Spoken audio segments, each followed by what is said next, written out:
Ce soir d'info, seconde partie, qui reçoit Dr Omar Cissé. Il est le député maire de Rufisque. Bonsoir, honorable.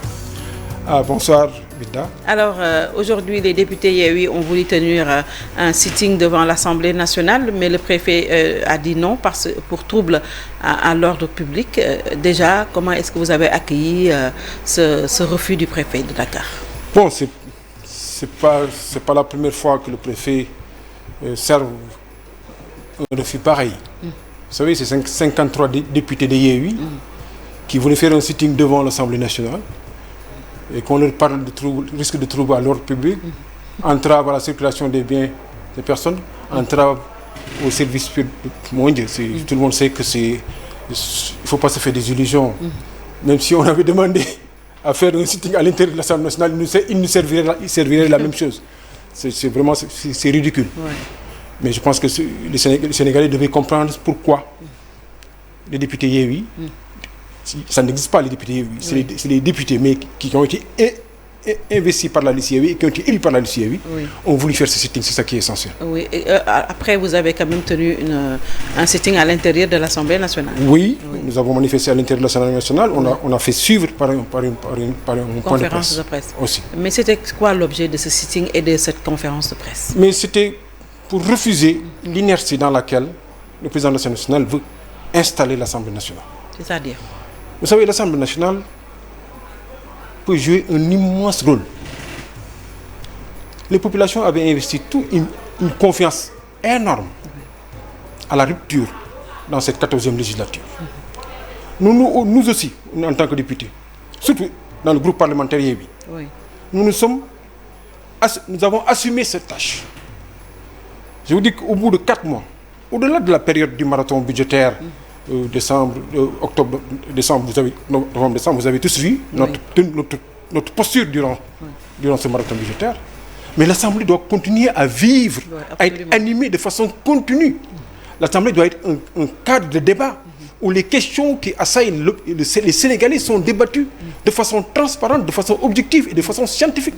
C'est ça que nous voulions, c'est ça que nous voulons. Et pour cela, qu'est-ce que nous avons fait, nous? Depuis 4 mois, 19 questions écrites, 22 questions orales, 3 questions d'actualité, 3 résolutions, 3 amendements. Mais même pour formuler, nous, nos questions écrites, nos questions orales, nos questions d'actualité, nous avons effectué à l'intérieur du pays 39 visites et rencontres pour affiner nos questions et pour venir les présenter sur la table du président de l'Assemblée nationale. Mais à ce jour, sur 19 questions écrites, 4 réponses. Sur les questions orales, absolument rien. Sur les questions d'actualité, absolument rien. Sur les résolutions, absolument rien. Sur les amendements, mais quand même. Mais pourquoi il n'y a pas de réaction? Mais non, c'est ça, c'est une des réactions, celle que nous avons fait poser aujourd'hui. C'est ça. Vous voulez imposer des réactions? Non, mais c'est parce que nous ne pouvons pas. Nous pensons que nous voulons travailler. Et les Sénégalais attendent de nous qu'on travaille. Vous ne pouvez pas travailler. Au travers de toutes ces questions, il y a toutes les problématiques auxquelles les Sénégalais sont confiés. Par exemple, quand on parle d'une résolution pour mettre en place une commission d'enquête sur l'achat d'armes de guerre par le ministère de l'Environnement et de l'Agriculture, ce n'est pas une problématique des Sénégalais. Absolument. On ne doit pas avoir une réaction. Les 45 milliards. Quand on parle d'une commission d'enquête pour traduire devant la Cour de justice les ministres incriminés par le rapport de la Cour des comptes, c'est pas important. Quand on veut mettre une commission d'enquête pour aller voir ce qui se passe au niveau de la gestion administrative et financière de la Poste, c'est pas une priorité des Sénégalais. Mais je dis, si je vous citais tout ce que nous avons entrepris, vous allez vous poser des questions. Où est-ce qu'ils ont trouvé le temps pour faire ça? Mais pour cela, on a besoin que le président assume. Et nous voulons que l'Assemblée travaille. Oui. D'autant plus que la session ordinaire, ça démarre du mois d'octobre au mois de juin. Oui, mais nous avons fait 4 mois. Oui. Mais on ne peut pas... Parce qu'il y a eu que la session plénière. Oui, mais non, il y a eu les commissions et la session plénière. Mais ça ne se résume pas à ça.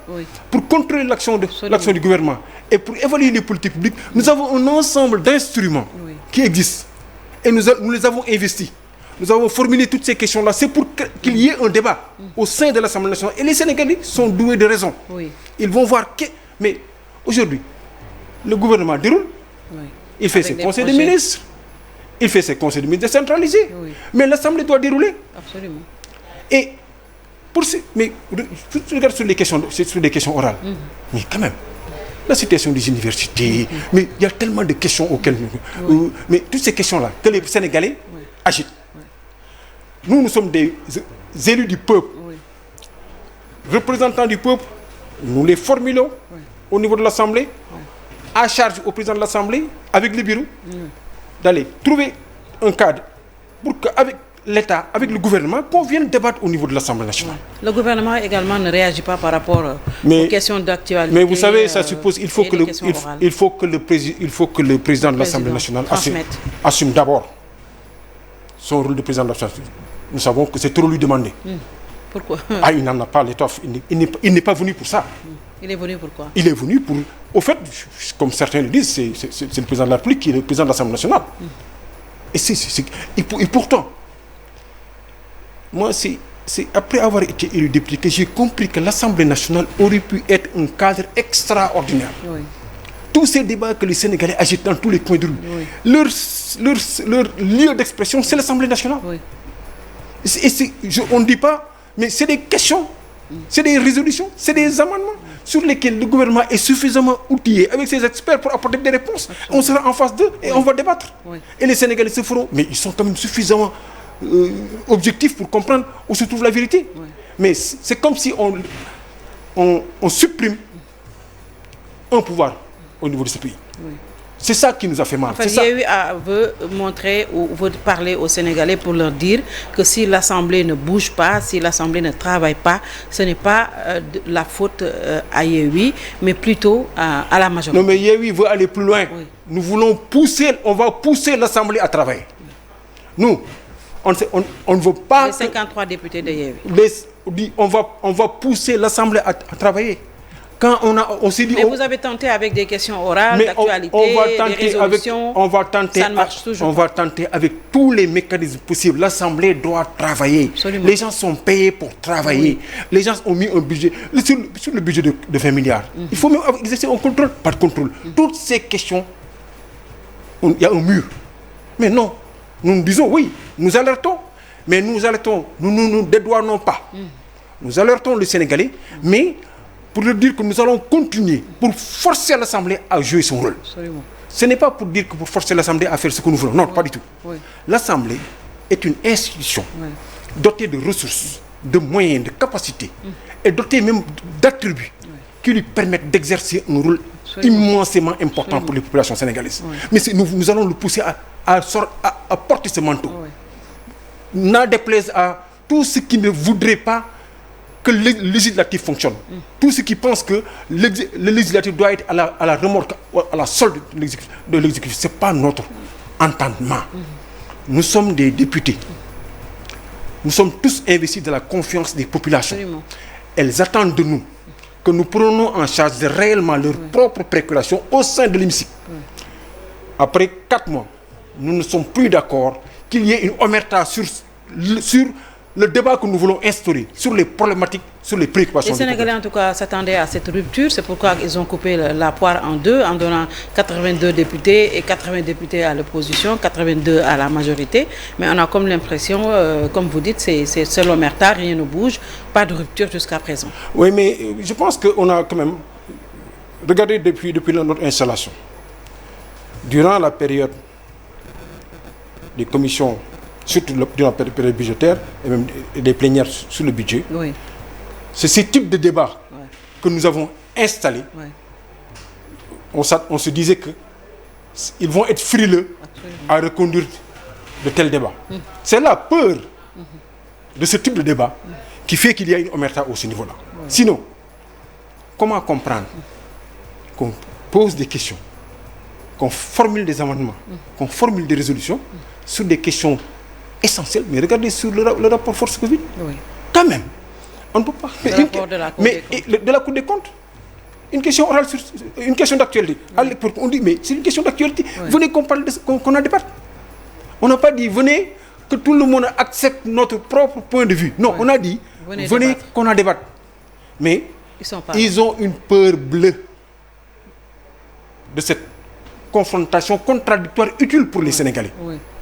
Parce qu'ils se sont dit, ils ont souffert durant les commissions et durant... Mais l'Assemblée est installée pour ça. Moi, je trouve que l'Assemblée, si les députés jouent leur rôle, est un excellent instrument. Vous savez, on allait permettre aux populations de parler. Parce que nous, en parlant, en posant des questions, c'est à travers nous, c'est les populations qui parlent. Quand je dis nous, je ne me considère pas dans l'absolu comme si je suis le seul député. Non, je dis que le député soit investi par Benno Bokk Yakaar, qu'il soit investi par Yewwi, qu'il soit investi... Mais c'est tous ces députés-là. Oui. Mais doivent quand même doivent vouloir mériter. Mais comment est-ce que vous allez faire pour tordre le bras quand même à la majorité? Parce qu'on a comme l'impression que également le groupe parlementaire Wallu ne joue pas pleinement son rôle. Mais nous allons pas franc jeu avec l'opposition parlementaire. Nous savions que ce serait difficile pour des gens qui sont habitués à une majorité écrasante, à une assemblée nationale remorquée par l'exécutif. Ces gens-là, nous savions que ça allait être difficile de les faire changer de posture. Mais nous les forcerons à changer de posture. Nous utiliserons tous les instruments de droit. Nous utilisons tous les instruments de persuasion, de sensibilisation pour qu'ils se lèvent et pour que les députés commencent à jouer le rôle. Mais souvent, je dis, imaginons que toutes ces questions qui agitent les Sénégalais sont en train de discuter au niveau de l'Assemblée nationale. Mais je pense que c'est même bon pour le gouvernement venir s'expliquer sur ces questions-là. Absolument. Parce que nous, qu'est-ce que nous traduirons? Les sentiments, les interrogations, les attentes des Sénégalais. Et à charge au gouvernement, à qui les Sénégalais ont donné tous ces moyens à venir s'expliquer sur les questions de Covid, sur la présence des milices à côté de l'armée. Mais sur la situation, par exemple, de l'hôpital de Dantec. Mais le Sénégal patauge dans un ensemble de questions. Sur toutes ces questions, le président nous sert le mur. Est-ce que cela veut dire que l'exécutif ne veut pas de la transparence autour de toutes ces questions que vous voulez soulever? Ça, ce n'est vraiment... Je pense qu'en posant cette question, vous savez même que vous avez même la réponse. Ils ne voudront jamais... Je regarde sur une commission d'enquête sur les 47 milliards d'armes de guerre par le ministère de l'Environnement. Je disais à certains que le ministère de l'Environnement risque d'être plus armé que nos forces de défense et de sécurité. Vous pensez que ça... Mais ça, même sans qu'il y ait des députés du groupe parlementaire fassent une résolution pour une commission d'enquête, mais c'est le gouvernement qui allait dire, mais allons-y débattre sur ça au niveau de l'Assemblée nationale. Si vraiment tout était... Mais tout le monde sait que c'est loin d'être transparent. Tout le monde sait que ce pays est géré dans la gabegie, tout le monde le sait. Mais les questions que nous posons, c'est les questions de toute la société sénégalaise. Les questions de la CNO, les questions des universités. Moi, je donne un exemple dans mon département. Les jeunes les populations qui sont dans les communes de Bambilor, Kayar, Yander, on leur parle du pôle urbain de Denis Biram-Ndao, qui risque d'être uniquement une question de spoliation foncière. Mais c'est toutes ces questions que nous avons posées, que nous avons mis sur la table du président de l'Assemblée nationale. Et nous, ne vous en faites pas. Nous avons attendu, nous avons vu qu'il n'y aura pas de réaction. Nous allons continuer notre travail, mais nous allons pousser pour qu'il y ait une réaction. Pour qu'il y ait enfin cette assemblée à laquelle les Sénégalais aspirent. En tout cas, les Sénégalais pensent que vraiment ils sont déçus, qu'il n'y a pas de rupture. Les députés sont toujours payés à ne rien faire pour ne rien. Oui, mais les éléments que je t'ai soulevés ici montrent que nous ne sommes pas payés à ne rien faire. Si nous étions payés à ne rien faire, on n'allait pas essayer de pousser l'Assemblée à travailler à la même vitesse que nous. Mais imaginez, 22 questions orales, 19 questions écrites, 3 questions d'actualité, 3 résolutions, mais 39 visites et rencontres en 4 mois. Mais ça veut dire que c'est de la matière que nous avons amenée. Et tout est sur la table du président de l'Assemblée nationale. Nous exigeons que l'Assemblée joue son rôle. Est-ce que cela veut dire que l'Assemblée n'existe que quand il y a des projets, des projets de loi? Mais je ne te parle même pas, nous, d'une vingtaine de propositions là que nous avons préparées. Mais déjà, avec tout ce que nous avons soumis, on attend encore que le président réagisse pour que le gouvernement vienne qu'on débatte au sein de l'hémicycle. Mais on ne va pas continuer dans cette situation. Cette situation est anormale et c'est même irresponsable. Nous ne sommes pas à l'aise dans cette situation, même si nous sommes en train, nous, tous les jours de travail. Parce que pour formuler une question quelconque, une résolution, un amendement, mais tu vas faire un travail de terrain.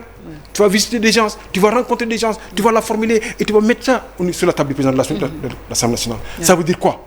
Ça veut dire que nous travaillons.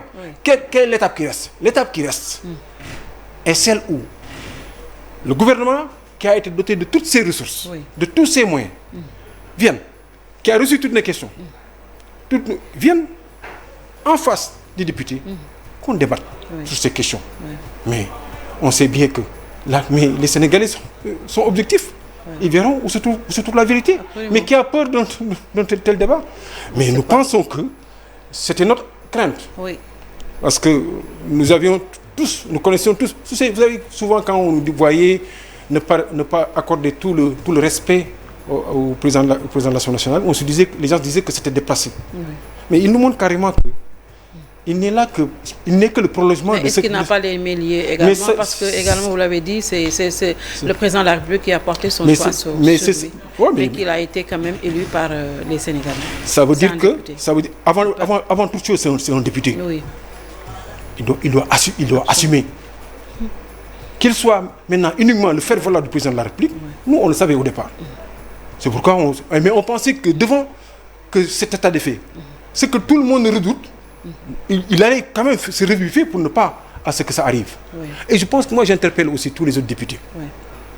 Vous savez, même de la majorité. De la majorité. C'est des Sénégalais. Ils viennent de nos quartiers, de nos communes. Absolument. Il y a énormément d'attentes, de préoccupations dans ces communes. Tout ce que nous disons, comment ils comptent exercer le rôle de contrôle de l'action du gouvernement? Absolument. Comment ils vont l'exercer? Comment? En se débinant, en faisant... Mais quand même, il faut qu'ils viennent qu'on travaille ensemble pour interpeller le gouvernement sur toutes ces questions. C'est des questions vitales pour le pays. Regardez la question des droits dans ce pays. Regardez tous ces jeunes qui sont emprisonnés de façon inimaginable. Regardez comment l'opposition est ostracisée. Regardez ce qui est arrivé au président Ousmane Sonko. Mais toutes ces questions n'interpellent pas les Sénégalais. Absolument. Elles interpellent les Sénégalais. On ose espérer que votre appel sera entendu. Mais les Sénégalais sauront que Yewwi veut travailler, les députés Yewwi, mais que la majorité ne réagit pas, ainsi que le président de l'Assemblée. Vous êtes également le maire de Rufisque pour aller très vite. Vous avez votre mouvement, vous êtes de Taxawu, mais vous êtes également Taxawu et membre de Yewwi. Aujourd'hui, où est-ce que vous en êtes avec la Sococim et la ville? Parce qu'il y avait quand même un tollé qui avait été soulevé par le directeur de Sococim par rapport à l'argent qu'il injectait dans la ville. Oui, mais je pense 28 milliards sur 20 ans. Il avait dit ça sur TFM. Je pense que c'est dans... Oui, c'est bon de le préciser que c'est dans une émission de la TFM qu'on lui avait déroulé tout le tapis rouge et qu'il ne s'est pas privé d'être très doux avec l'État et très intransigeant et très dur avec la ville de Rufisque. Moi, tout ce que... Vous savez, je ne reviens pas là-dessus, mais tout ce qu'on a fait, nous, c'est quoi? Notre ambition, ce n'est pas d'avoir des milliards. C'est de faire notre ville qui est Rufisque, qui est très mal en point. Oui, depuis 16 ans, encore, on va aller jusqu'à 20 ans. Parmi les contributeurs de la ville, il y a la Sococim qui donne 1,3 milliard par an. Je ne reviendrai pas sur tout ce que j'ai dit par rapport à ça. Je me suis fortement exprimé sur l'Assemblée nationale. Mais quand, à travers votre émission, de façon quand même assez bizarre, parce qu'au même moment, la Sococim, comprenez-le, je pense qu'il avait même dit que la Sococim donnait presque 60 et quelques milliards à l'État. Mais là, quand je pense que vous l'avez même poussé pour dire, mais pourtant il n'a rien fait, mais il dit non, ça c'est une affaire d'État, non, je ne rentre pas là-dedans. Il aurait pu avoir la même élégance par rapport à nous. Mais ça, c'est pas grave. Vous savez, hein, à travers cette émission, après cette émission, c'était après ma sortie au niveau de l'Assemblée. À travers cette émission, il est revenu pour dire que s'il avait ce montant, 1,3 milliard. Oui. En 5 ans, Teungueth dina mel ni Panal. Absolument. Et surtout, en disant, en donnant des exemples sur l'assainissement, en disant des exemples sur les routes, en donnant des exemples sur l'hôpital. Vous savez, nous, tout ce qu'on a fait, c'est quoi? À l'issue, sans polémiquer, et dans une démarche très constructive, c'est de lui écrire une lettre pour lui dire, faisant suite à vos propositions, nous les acceptons. Nous vous confions, nous voulons vous confier l'assainissement de la ville, la reprise de toutes les voiries, les routes de la ville, donc l'assainissement de tous les quartiers de la ville, la construction d'un hôpital niveau 3 à Rufisque. On a pris que ces trois aspects majeurs. Tu sais, pour que la ville soit comme un Panal, il y a beaucoup d'autres choses qui restent. Mais on s'est limité à ces trois. On lui dit, on est disposé à signer une convention avec vous. Vous gardez les 1,3 milliard. Et au bout de 5 ans, vous nous réglez ces trois questions-là. Et donc, les gens n'ont pas compris. C'est pas de, je suis pas il a réagi, il a dit qu'est-ce qu'il a dit. Ah oui, non, il n'a pas encore. J'attends. Nous attendons encore la réaction à ce courrier. Il et c'est pas important. Réagi. Parce que nous savons aussi qu'il en a les moyens, les ressources. Et que ce que c'est aussi, depuis 75 ans dans notre ville, nous lui proposons ce type de partenariat. Sans polémiquer, sans aucune arrière-pensée, dans un souci unique de construire notre ville. Absolument. Voilà un peu le sens. Mais Rufisque quand même a besoin d'être, je sais pas, tous les maires qui passent au niveau de la vieille ville disent qu'ils vont faire quelque chose au niveau de Rufisque, qui est une ville très très sale, côté assainissement zéro. Comment faire pour que Rufisque puisse retrouver un lustre? Nous, en tant que maire de ville, conseil municipal de ville, et toutes les maires des communes d'arrondissement, tout le temps qu'on va être à la tête de la ville, nous ne travaillerons que sur les préoccupations de la ville. Même si l'assainissement n'est pas une compétence transférée, nous travaillons quotidiennement sur l'assainissement. Nous travaillons quotidiennement sur les routes. Nous travaillons sur l'éclairage, sur les infrastructures, sur les équipements, sur l'éducation, sur la santé, sur tous ces enjeux. Nous aimerions que l'État soit un beau joueur à ce niveau-là. Il ne l'est pas? Ah oui, il est loin de là. Vous savez, vous avez peut-être suivi certaines de mes plaidoiries au niveau de l'Assemblée où je disais, mais il ne faut pas que l'État nous fasse un tremblement de terre financier. Il nous a fait plus qu'un tremblement de terre financier. Il a diminué vos... C'est quand tu réduis de façon impensable le budget d'une ville presque de 20 à 25%. Tu veux uniquement condamner... Parce que vous êtes de l'opposition. Oui, mais c'est cette inélégance qui est incompréhensible. Est-ce que c'est ça? Mais quelle peut être la raison?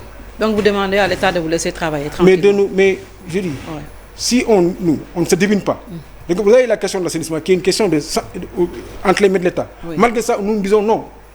Que ce soit entre les mains de l'État ou non, nous allons assumer notre responsabilité. Parce que vous êtes aménagiste, vous êtes urbaniste, vous y connaissez. Oui. Et surtout, nous avons la confiance des populations. Absolument. Nous avons la confiance. Est-ce que vous aurez les moyens sans l'État? Mais l'État, si nous avons le droit surtout tenant compte de la situation de la ville, qui devrait être dans une discrimination positive, surtout venant du président Macky Sall. Vous savez, quand je vous raconte un peu notre histoire avec Macky Sall, vous n'allez pas y croire. En 2012, quand le président Macky Sall a été élu, il a signé un protocole avec Vision Rufisque, avec votre mouvement. Avec notre mouvement. Et qu'est-ce qu'il promet? 8 questions seront réglées définitivement. Les routes, l'assainissement, les réseaux côtières, l'Endeng, l'université des métiers. 8 questions, plus de 80 et quelques milliards. Il l'aurait fait. Aujourd'hui, notre tâche serait tellement aisée. Mais parce qu'en temps, vous avez rejoint l'opposition, le Tahaou au Sénégal. Mais ce n'est pas un protocole qu'il a signé pour moi. Quand il a signé, ça s'appelait protocole pour la modernisation de la ville de Rufisque. Moi, je lui disais, tout ce que j'attends de toi, c'est que tu respectes ce que tu as signé sur Rufisque. Mais c'est trop lui demander. Mais dans le cas d'espèce, les populations ont porté leur confiance sur nous. Mais qu'ils nous rendent nos ressources et qu'ils nous laissent travailler. Très bien. Peut-être qu'il va le faire, qu'il va entendre écouter et entendre votre appel. Merci. Ce sera surprenant. Merci beaucoup, docteur Oumar Cissé. Je rappelle que vous êtes le député maire de Rufisque, député Yewwi Askan Wi, et que vous avez tenu une conférence de presse tout à l'heure pour vous demander à l'Assemblée de se mettre au travail. Merci d'avoir suivi. Bien le bonsoir. Merci beaucoup. Merci beaucoup.